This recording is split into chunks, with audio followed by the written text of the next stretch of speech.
Good morning, everyone. We're just going to continue working through our quiz review. We made our way to number 5. So let me just recap what we did, and we'll continue working through this worksheet. We started with the problem where we have to find the sum. So just understanding that summation, this summation notation means that we're going to add a bunch of terms together, starting with our lower bound, replacing I with 2. Then we move up to 3. And then we finally move up to 4. Add the terms together, and that is our sum. Number 2, being able to go backwards, get this these sum terms to be represented as a rule. And we want to be able to identify a rule where we can convince ourselves, right, that each term is going to produce the terms that we need to find the sum.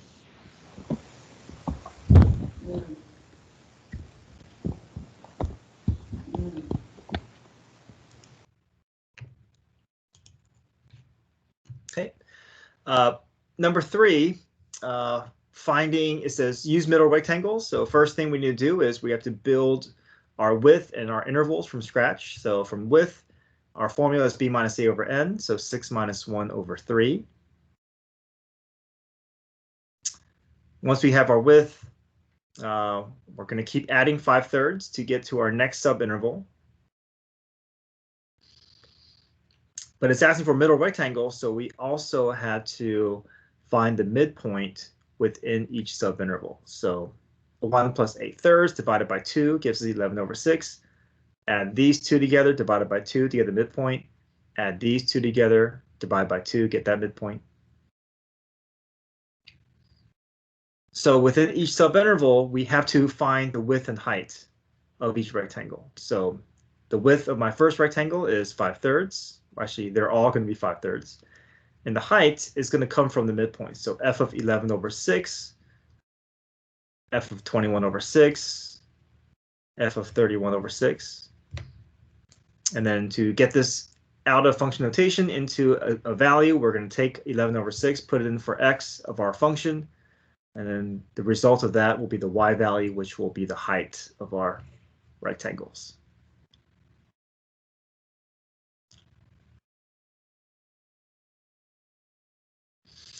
Number 4, given the table of values, we can draw our interval brackets to determine the width, and then we're going to, depending on the type of rectangles, we're going to be pulling different y values from the f of x row. Okay. And then also being able to find the area of a region using trapezoids. Okay.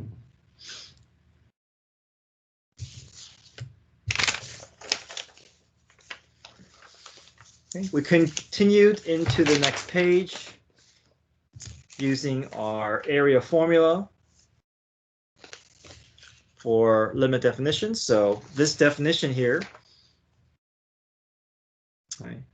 is on your formula sheet here. Width times f of left endpoint. Left endpoint is same thing as a, so I just put that left endpoint here.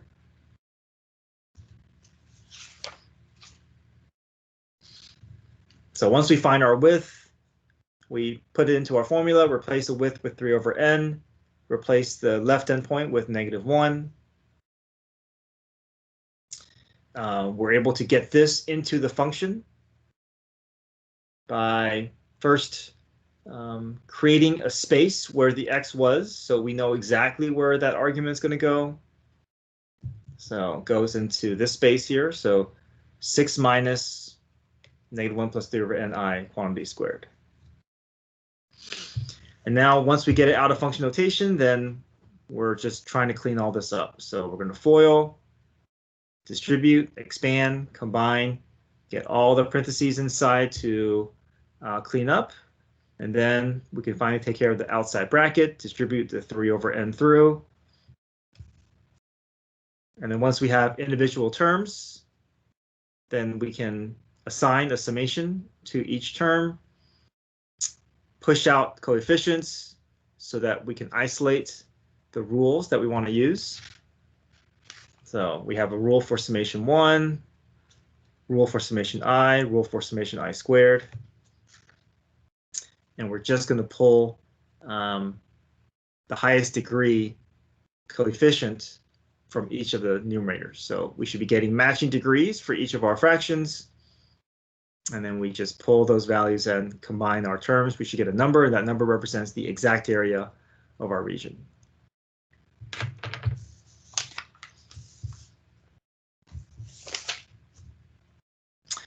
All right, any questions up to 5?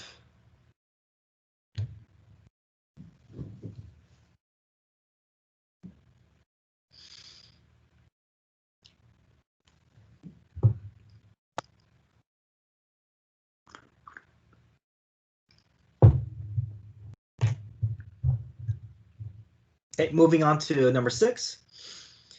This is where we're going to take the antiderivative of our expression. So we're going to go through power rule. But to do power rule, we have to make sure that our conditions for power rule have been met. So if we see any radicals, we have to make sure we convert radicals to rational exponents. So here, square root of x to the 5th becomes x to the 5 over 2. Variable needs to be moved to the numerator. Any parentheses, we have to make sure we resolve them. And once you do that, then we're free to apply power rule.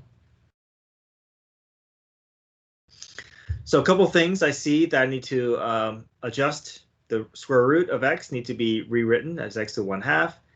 And I have to also move these x's to the numerator. Now, one thing I want to point out is that the 2 and the root x, they just happen to be next to each other, but they're not they're not connected, meaning that if I move the root x, the 2 doesn't have to go along with it. So I'm going to move the root x, I'll move the x cubed, but the 2 and the 3 is going to stay in the denominator. Okay.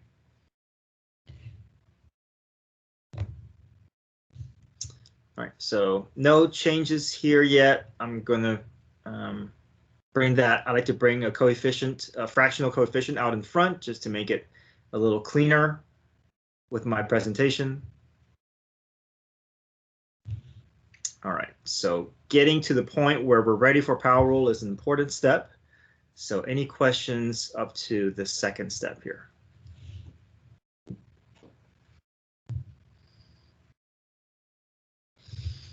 Okay, so now we're ready for power rule. We're going to add 1 to each of the exponents and divide it by that exponent. Now, what's going to happen with pi? What's pi going to turn into?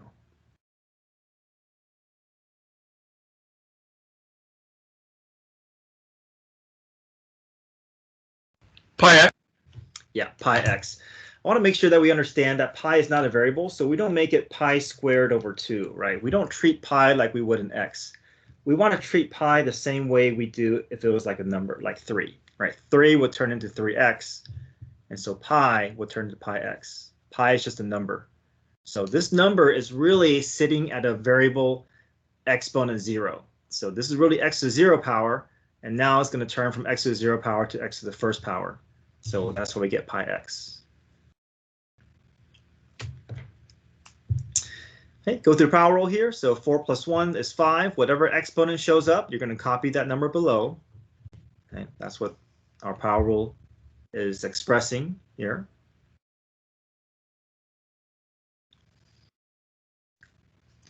Our exponent of negative 1/2, if I add 1 to it, negative 1/2 plus 2 over 2 becomes 1/2. My new exponent is copied below here. Negative 3 plus 1 is going to be negative 2, so negative 2 shows up below as well. As soon as I apply power rule, my integral and my dx notation drops out, and in place of it is a plus c. This is my answer, but I want to do a little bit of cleanup here. Reduce the 5, pull the 1/2 out as 2 over 1, reduce, multiply the 2 and negative 3 and negative 2, and I'm going to push the x back down to the denominator.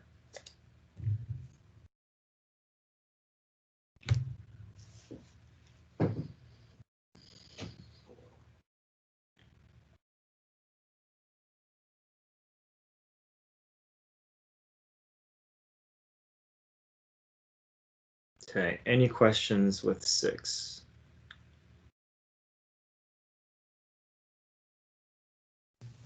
On the step right above the answer, how did you get the 1/3 times x and then -2 like on the bottom?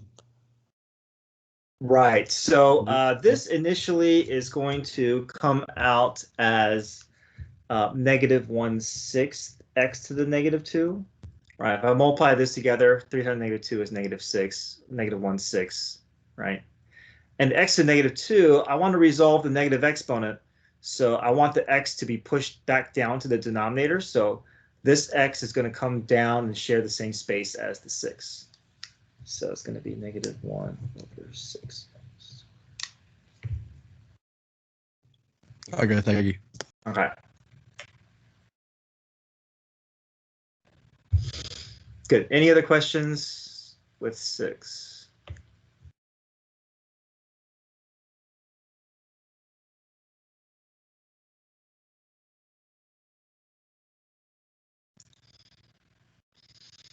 All right, number 7.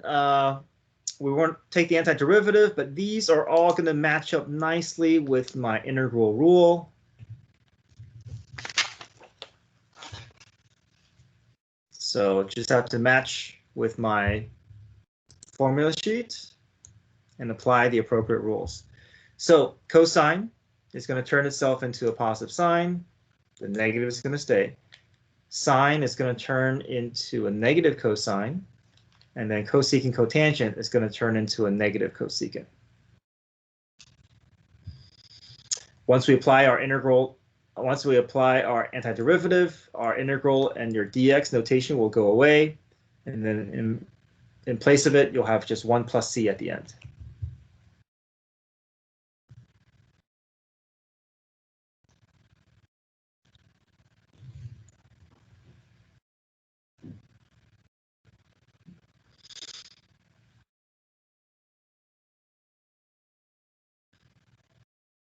Any questions with 7?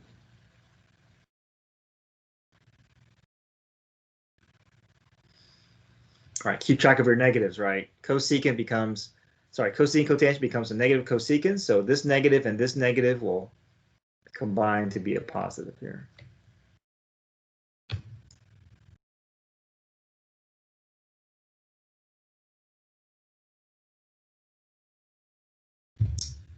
All right, number 8. It says find the most general expression for f of x, starting with f double prime.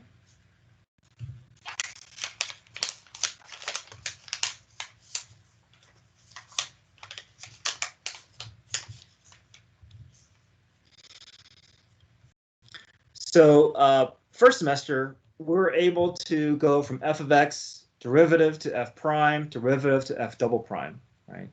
But this semester, we're going to make our way back up that chain. So from f double prime, we'll take the antiderivative that will bring us up to f prime. We'll take the antiderivative once again and get from f prime up to f of x. So that's the process we're going to do here. We're going to have to apply our power rule for antiderivative twice to move from second derivative back all the way up to f of x.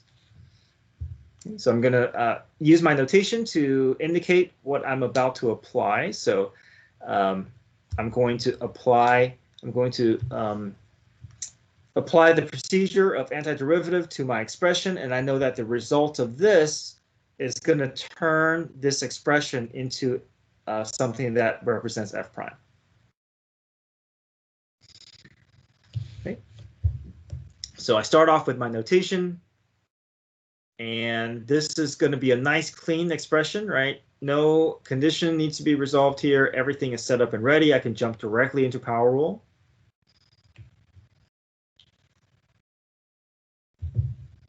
Add 1 to the exponent divided by the new exponent.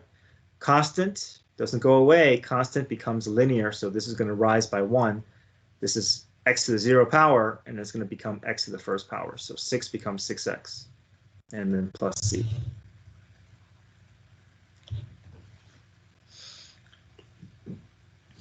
Right, so this will bring us to our halfway point. We are halfway there. We are at f prime. So we're going to set up our notations to indicate what we want to do. We want to, okay, I cleaned up first here. We want to apply the antiderivative of this expression, and that will bring us up another level from f prime to f of x. So I'm going to indicate what I'm going to do before I actually do it. So I'm going to apply the antiderivative to this expression, and then the result of this is going to be equivalent to my f of x.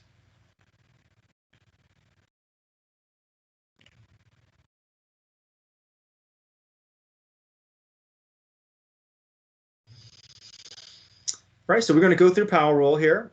Every degree is going to rise by 1. But we got to be careful with C, okay? So with C, we treat C like we would a 6 or a 5 or a constant. You see how 6 became 6x? Constant becomes an expression with a variable to the first degree. Same thing here. C is the constant, so that constant is going to turn into a constant times a variable, Cx. Now, this procedure is going to produce its own constant, so we have a plus k here. You could say plus c sub 2, but the notation that is typically used is plus k to differentiate between the constant that came up from the previous problem or previous procedure.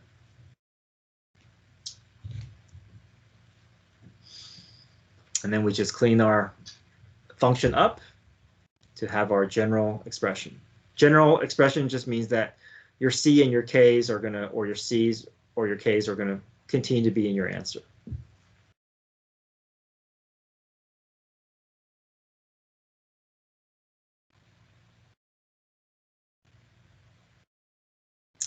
Number 9, find the specific expression. So here, we're going to go through the same process as number 8. We're going to take the antiderivative. It's just that we got to take an additional step. So when that plus c shows up, we're going to figure out what that c value is by making substitutions and solving for that c value. But this, we're only going to have to apply antiderivative once.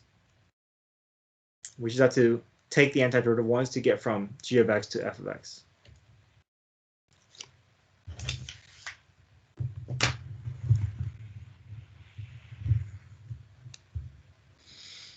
Okay, so I apply, set myself up here for my antiderivative. Go through power rule.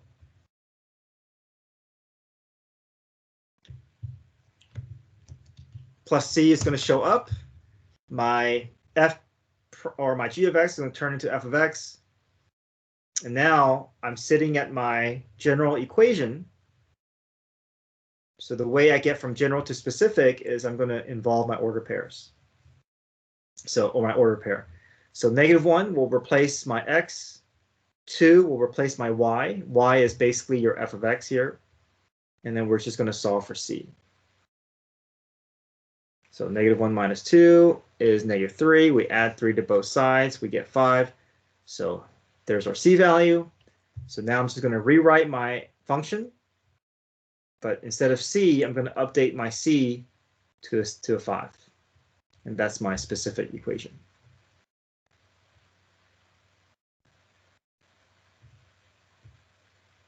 Okay, so c would be showing up in your general expression. In your specific expression, you're going to replace that c with a number. Okay, any questions with these problems that we just went through?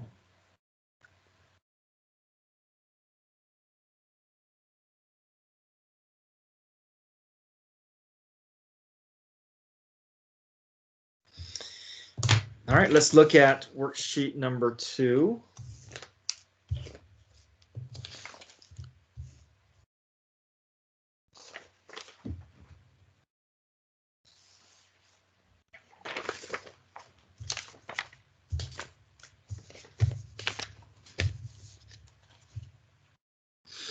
All right, let's try number 1. We're just manually adding these terms together, right? Starting with 2, then we go to 3, then we go to 4.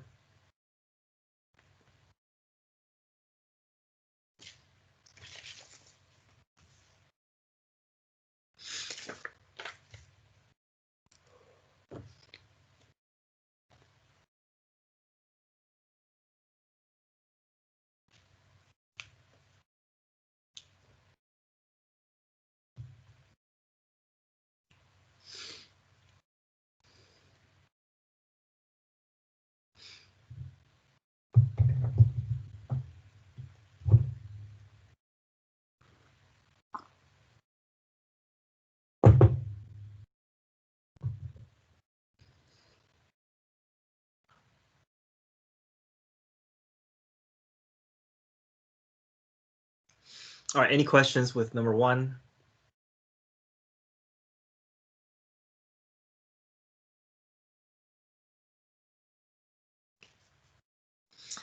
All right, number 2, we want to get this sum to be represented by a rule representing using our summation notation here.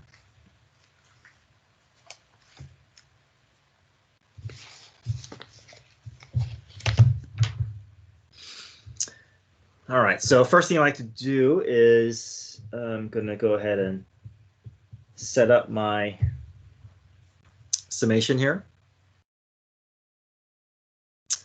I'm going to go ahead and start to identify all the parts that are unchanging and just go ahead and fill that in. It kind of gives me some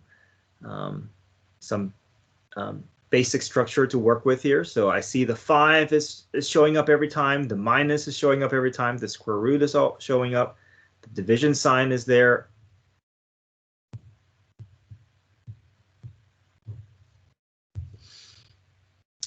So now we just have to figure out the changing parts, right? Those changing parts are ones that's going to involve I. So when I put 1 into my rule, I should get that term. If I put 2 into my rule, I'll get this term. 3, I'll get this term. 4, I'll get this last term here.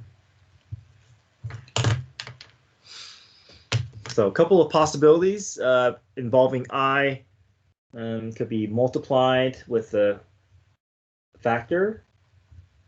Maybe something that is squared, or it could be cubed, or it could be to the 4th, or it could be different powers of 2, different powers of 3, different powers of 4, right? But something involving I in some operation, right? So what do you think could fit in here that will allow the 2, 4, 6, and 8 to show up? 2i. 2i, okay? So we can always test it out, make sure this works. So if I put 1 in for I get 2 times 1.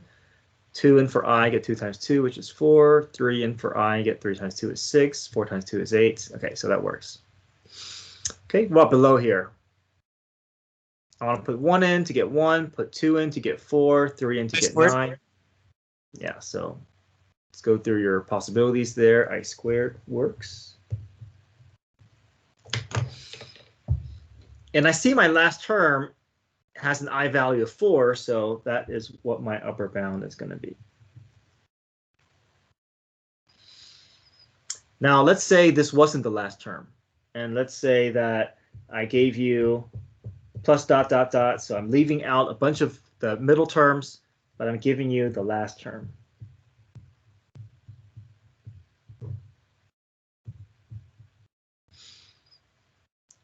So if that's the case, then we have to kind of play around with different I values that will allow this last term to appear. So in this case, what would be my updated upper bound? 7. 7, right? So let's test it out. 7 in for I, 7 times 2, 2 times 7 is 14. 7 squared is 49, so yeah.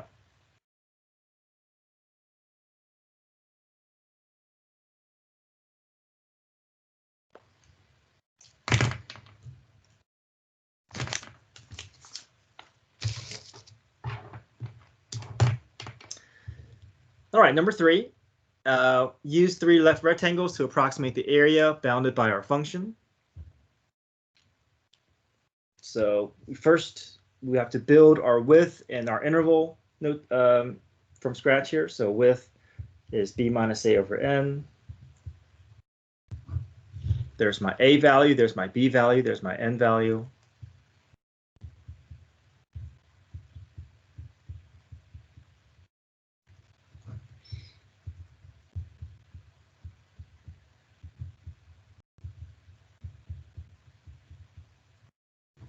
So width equals 4/3.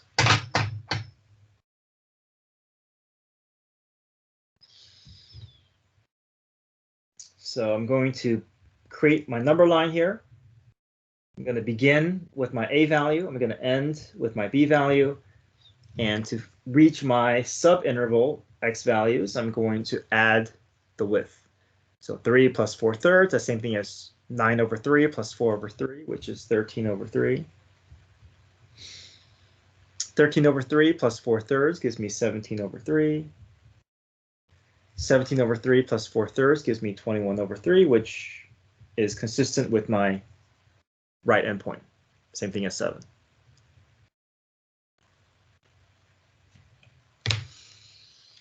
Now they say here to use 3 left rectangles, so we don't have to go through the additional step of finding midpoint. If it was asking for middle rectangles, then we'll have to find the average of these two numbers, put that here, find the average of these two numbers, put that here, average of these two numbers. So add, divide by 2, right? But here, we can rely, if it's left or right, we can rely on our original subinterval x values. So this is my first subinterval here, second subinterval, and third. So I just have to find the width and height for each subinterval. So for each subinterval, I want to attach the left endpoint to the graph. So this is going to be f of 3. Second one here, f of 13 over 3 will be the height. The third rectangle will be f of 17 over 3. And we just do width times height for every rectangle and add them up.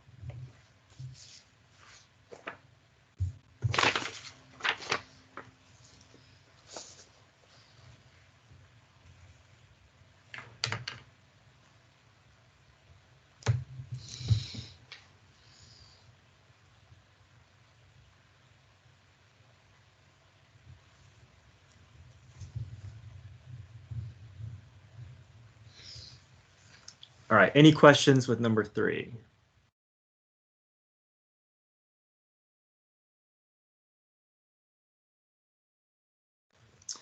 Okay, let's move on to 4.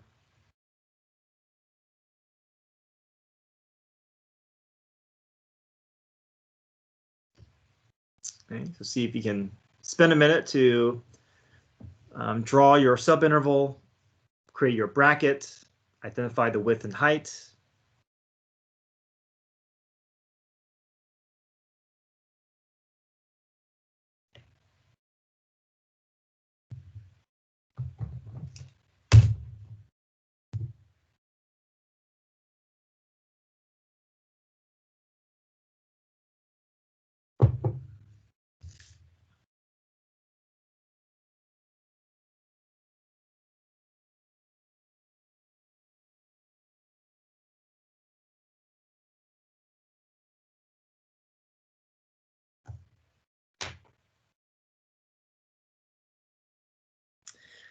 Now, as a reminder that when you're drawing your brackets for these tables, make sure that you're drawing them correctly. So if you're drawing your bracket from vertical bar to vertical bar, then you're not going to be able to get a good read as to your subinterval width.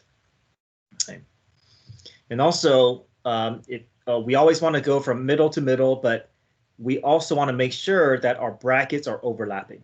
Okay, if your bracket is not overlapping, if you think of this as your first subinterval and that's your second subinterval, you're missing a subinterval that is necessary. Okay, so the correct way is you want to go from the center of your first order pair to the center of your last order pair for your subinterval, and then for your next subinterval, you're going to pick up where you left off, and you're going to have a shared order pair, and you're going to move to your next endpoint.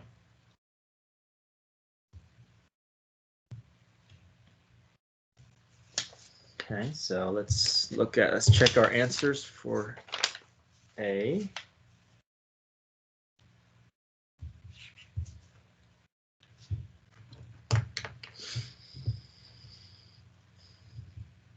So I want my subintervals to extend from 5 all the way to 13. So it looks like I'm not using, careful, right? We're not always pay attention to your endpoints because we're not always going to be using every x value of our subinterval. So we're going to go from 5 to 13, but we want to split it up so that each subinterval is going to cover the same number of order pairs. So this is going to span across 3 order pairs, goes across 3 here. So 8 minus 5 is 3, that's our width. 13 minus 8 is 5, that's our width. And it says middle rectangle, so that means you're going to choose whatever is the y value that sits in the middle. Okay, doesn't mean that it's going to be landing at a midpoint, right? We know 6 is not a midpoint between 5 and 8. We know 12 is not a midpoint between 8 and 13, but if it's a middle rectangle, then we just have to find that middle y value. So my width is 3, and then the height is 8. I'm always going to be picking off my height from the second row. 3 times 8, width times height, 5 times 1. Okay.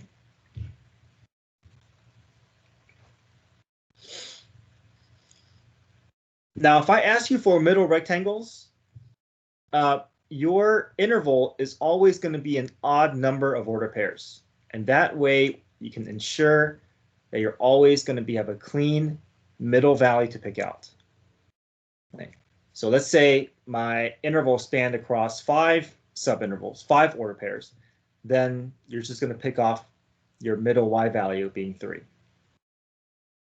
So I'm never going to give you one where a middle rectangle with 4 subintervals and then having to average out what's between your endpoints. Okay, that's not going to happen. It's always going to be an odd number of order pairs if I ask you for middle rectangles.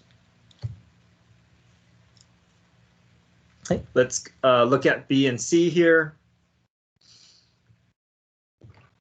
Okay, 3 left-handed rectangles from 2 to 14. So I'll go from 2 to 6, 6 to 12, 12 to 14.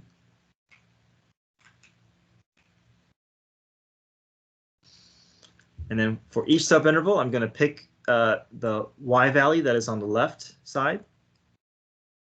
4 times 1, 6 times 8, 2 times 1.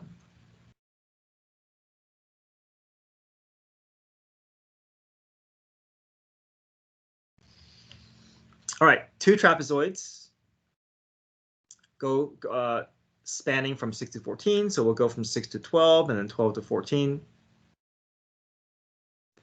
We have the width. We find width the same way, 1/2 width. Now the difference is that the area is a little bit different. We have to pick 2 heights for each trapezoid. So the way we pick off 2 heights is we're always going to be using the heights at the end, at the boundaries, endpoints of your subinterval. So I'm starting and ending at 6 and 12 for my first subinterval. So those are the y values I'm going to choose. 8 plus 1 will be the height 1 and height 2 for my first trapezoid. Second trapezoid, because I'm extending from 12 to 14, I'm going to be picking off the heights at those endpoints. So 1 and 5, 1 plus 5, which is 6.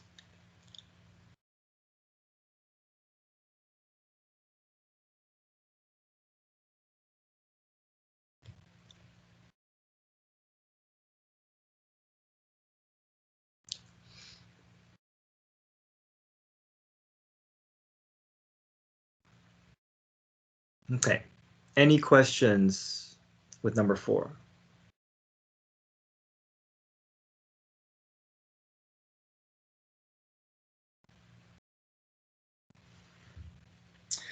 All right, number 5, let's do the area definition of limit, or limit definition of area. We have our function, we have our a, we have our b values. So we're going to start off by finding our width.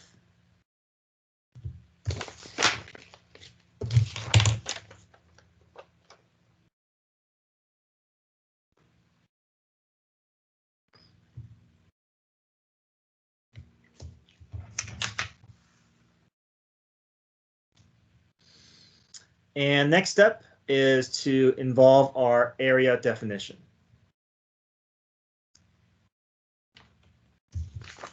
So if you look on your formula sheets, there is our area definition that we'll be using.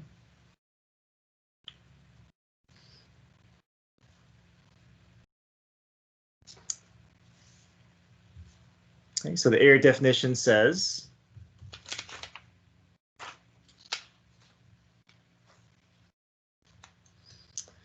we're going to take our width, insert it into where we see width.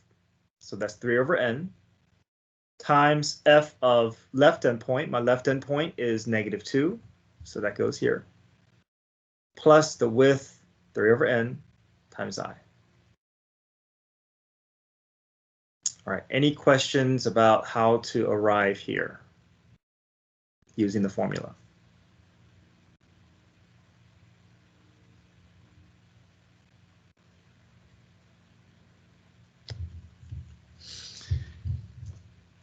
All right, so then next step. Yeah, go ahead. Do you substitute back into the equation wherever you see x? There we go.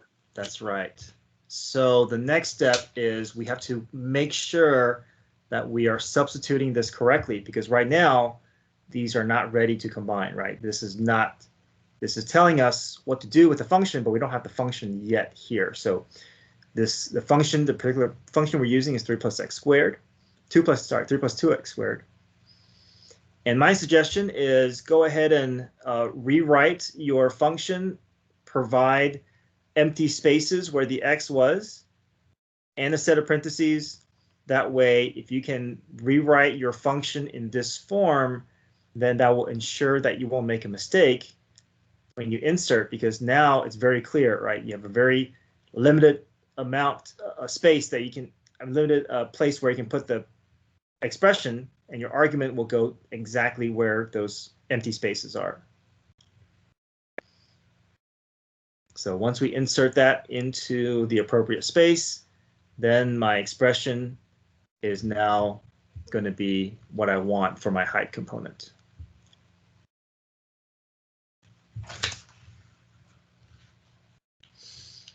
All right, any questions up to this point here?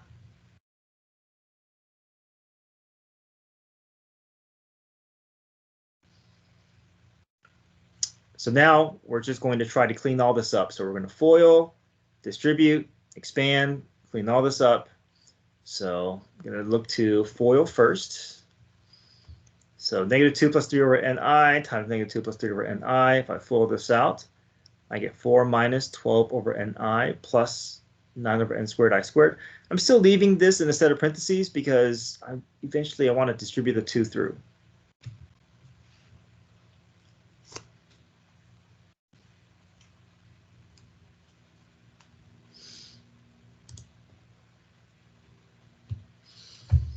Multiply the 2 through, combine some like terms, 3 plus 8 is 11, and then finally I'm going to resolve this outside set of brackets. I'll distribute the 3 over n through, and now I have a nice clean expression with everything resolved, no bracket, no parentheses.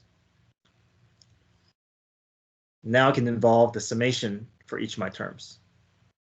So I'm going to assign a summation notation for each sigma for each expression, for each term. I'm going to begin to clean these up here. I want each of these to either be displaying a summation 1, a summation I, or summation I squared. So just to make it easier for me to see it, I'm going to push all these coefficients out in front so I can identify all the pieces that I want my formula to replace.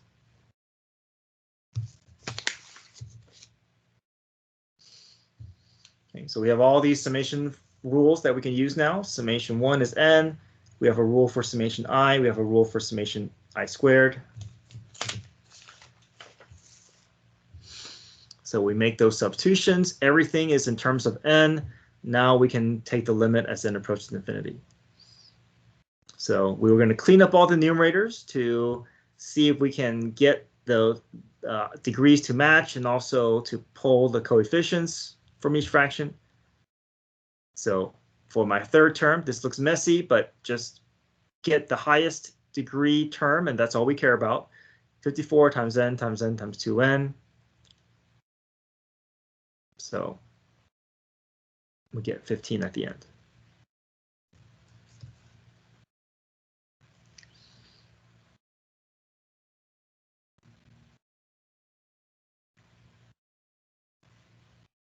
Any questions with 5?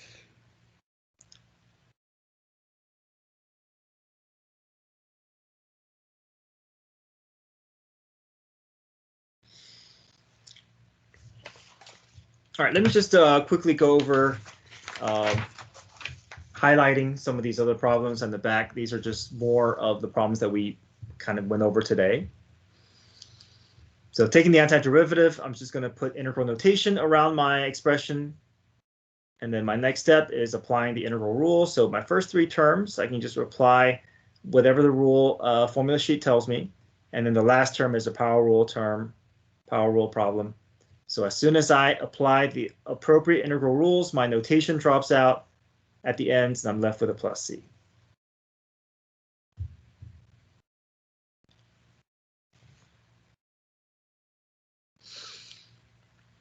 All right, for number 7, we're going to go through a bit of cleanup before we apply power rules. So we got to rewrite that fifth root of x, bring it up as x to the negative 1/5.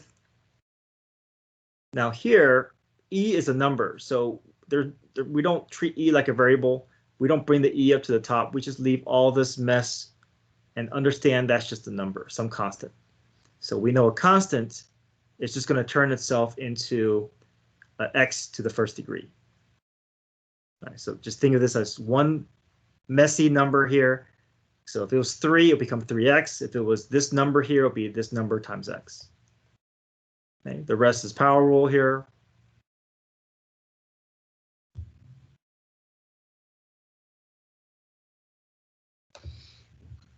Okay, number 8, cleanup necessary. This x needs to be moved up. So basically, I'm going to be changing this division problem into a multiplication problem. So to ensure that I'm doing the full operation correctly, when this x comes up, I need to have a set of parentheses around my entire numerator because I'm dividing all these expressions by x. So when it comes up, I need to be thinking in terms of this being multiplying by every term. So if you don't have parentheses here, then you're going to forget to distribute the x through. So when we distribute through, we're going to add exponents. And now that we're all cleaned up, we can take the antiderivative, apply a power rule to each term, plus c will show up at the end.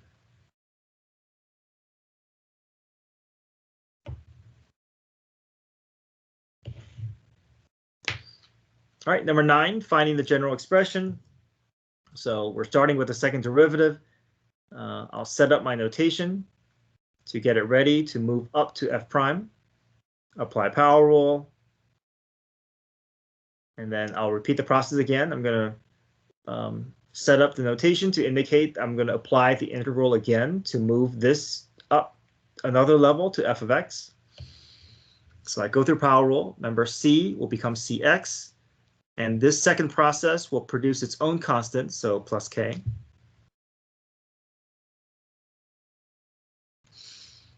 And then finally, number 10, find the specific equation. So f prime will make that go from f prime to f of x, plus c shows up.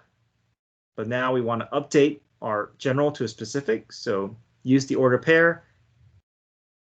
7 goes in for f of x, or your y value. 0 goes in for x, solve for c. Once you have your c value, go back to your general equation and just make one substitution. Replace the c with the number that you found.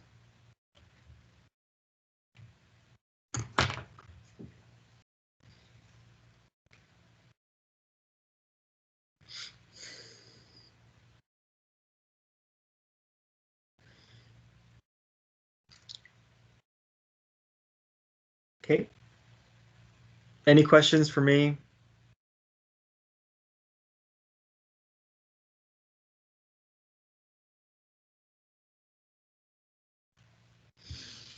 So tomorrow's your quiz. I'll have a help session tomorrow morning, 7:15. I'll go over worksheet 3, morning review.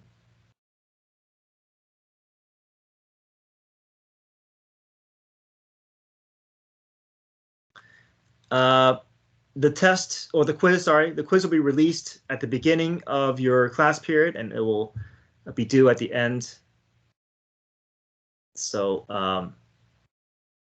fourth period is a little bit longer, so those additional time is kind of built in within the 1 hour.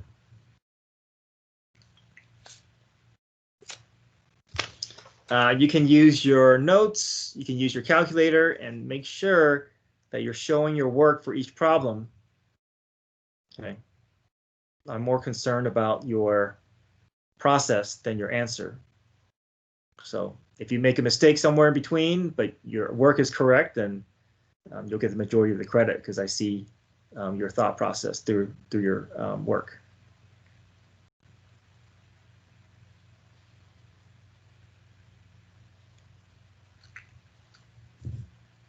All right, if you guys don't have any questions, we'll end class here, but go ahead and make sure that you study for your quiz. I have other review sessions that are recorded, so feel free to check those out if you want. But otherwise, I'll see you tomorrow. Have a nice day, Mr. You too. Thank you. Thank you. Thank you. Bye. Thank you. Thank you.